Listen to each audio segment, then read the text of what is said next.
Saudara, saya ingin kemukakan begini, sebelum Pak Sa'ban sampai kepada kesimpulan mengenai pancacita dan jasmani olahraga itu, saya melakukan kajian lama, membaca buku secara intensif dan sebagainya, akhirnya sampai lain. Nah, sebetulnya saya ingin Freddy nanti, kalau misalnya Freddy mau exploring the desirable ends of physical education, kalau misalnya mau penelitian bukan lapangan tapi kajian filosofis gitu, itu caranya seperti itu. Baca buku banyak, ya, kemudian sintesiskan. Setelah saya mempelajari semua buku tadi itu, maka sampailah saya pada yang ini. Saya menyebutnya sebagai cardinal missions of physical education. Cardinal itu chief atau the most important. Misi kardinal, misi utama pendidikan jasmani. Yang pertama, optimizing student physical literacy. Mengoptimasi atau mengoptimalkan literasi fisik siswa. Dimulai dari prasekolah, dituntaskan di SD. Literasi fisik terdiri atas body and locomotor skill, dilanjutkan dengan sending skills dan receiving skills. Kepada mahasiswa peserta mata kuliah ini saya persilakan untuk mengikuti kembali perkuliahan saya tentang physical literacy and sedentary behavior.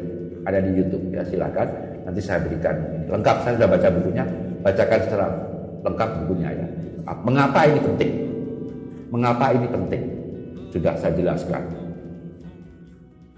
Yang kedua, nurturing students recreational sport enjoyment.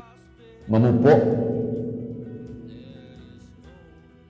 kegemaran olahraga rekreatif siswa. Artinya apa? Saudara bertanggung jawab untuk membantu anak-anak punya kegiatan fisik yang menyenangkan, yang konstruktif bagi dirinya. Ini adalah bagian dari pendidikan waktu luang. Manusia itu punya waktu luang dan itu harus digunakan secara konstruktif. Di antaranya adalah dengan olahraga rekreatif. Jangan dibiarkan waktu luangnya digunakan untuk kegiatan-kegiatan yang justru destruktif terhadap dirinya. Oleh karena itu, guru olahraga punya kewajiban, guru PJOK punya kewajiban untuk membantu anak-anak memperkaya perbendaharaan olahraga. Memperkaya perbendaharaan cabang olahraga. Permainan olahraga. Apa saja yang bisa digunakan untuk berolahraga rekreatif sepanjang hayat. Selama ini pendidikan olahraga kita itu hanya untuk usia muda. Jadi nggak percaya tanya kepada Gayung. Kalau usia sudah 50 lebih ke atas seperti Pak Sa'ban, sudah hampir 60 itu, olahraga apa yang cocok? Disuruh jalan kaki aja, Pak.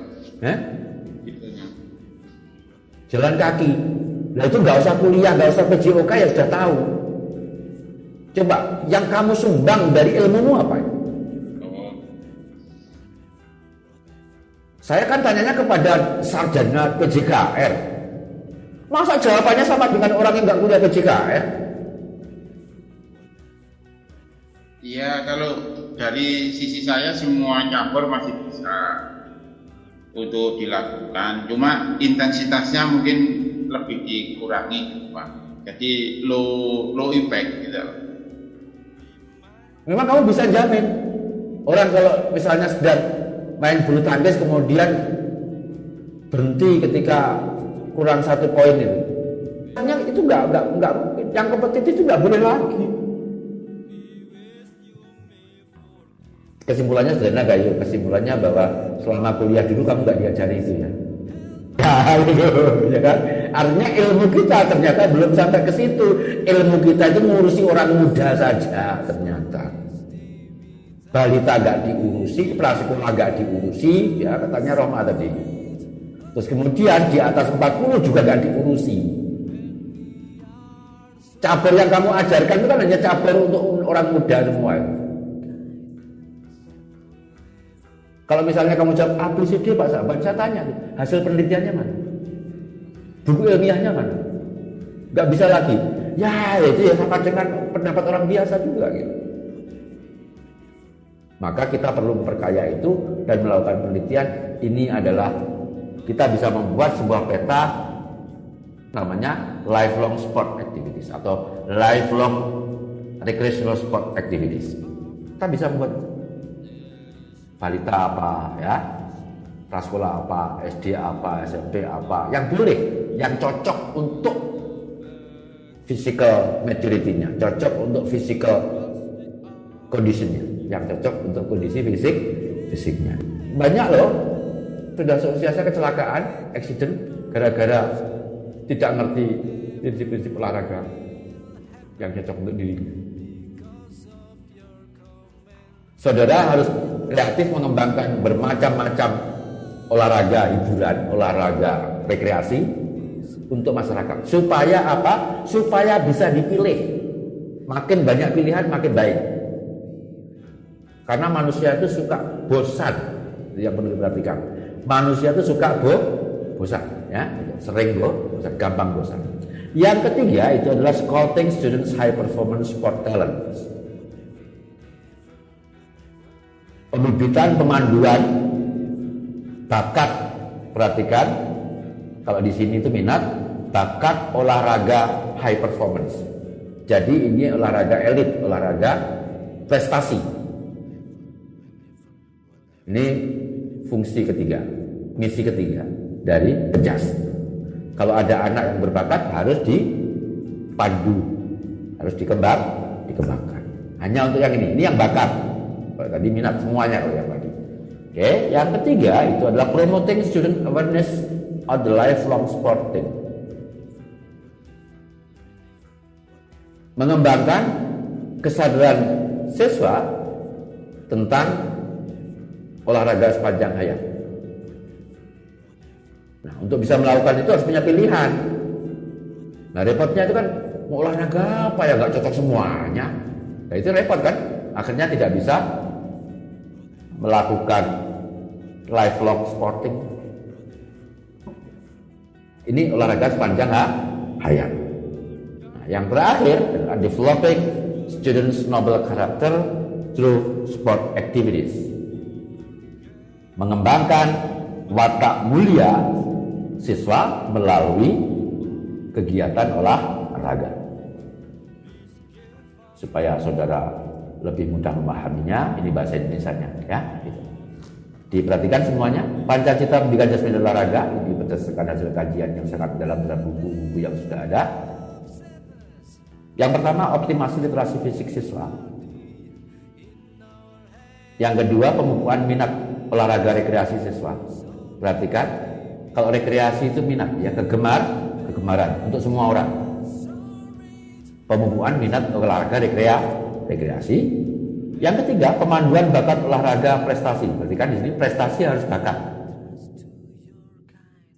Harus bakat prestasi itu. Kamu frustrasi sendiri nanti kalau melatih anak yang tidak punya bakat ya. Ya tidak punya sport talent ya. Kamu frustasi sendiri nanti melatih orang nggak berbakat ya. Minat saja nggak cukup ya, harus bakat. Yang keempat, peningkatan kesadaran berolahraga sepanjang hayat. Peningkatan kesadaran berolahraga sepanjang hayat siswa. Dan yang terakhir, pengembangan watak mulia melalui kegiatan olahraga. Mengapa? Karena dalam olahraga itu ada nilai-nilai yang sangat penting yang kita akan lanjutkan ini besok. Pada pertemuan besok terakhir saya akan bicara tentang building. Besok saya akan kupas ini sedikit semuanya gitu. Itu mengapa literasi fisik, mengapa ini akan saya kupas besok. Tapi inilah misi yang diemban oleh PJOK setelah saya melakukan kajian terhadap kurikulum dan buku-buku yang dalam soal-soal pendidikan jasmani dan olahraga. Jadi begitu, dihafalkan ya. Literasi fisik, minat olahraga rekreasi, bakat olahraga prestasi, olahraga sepanjang hayat, dan terakhir adalah watak mulia melalui kegiatan olahraga. Watak mulia itu ada personal, ada publik nanti ya. Pancacita PJOK atau Pancacita Pendidikan Jasmani dan Olahraga.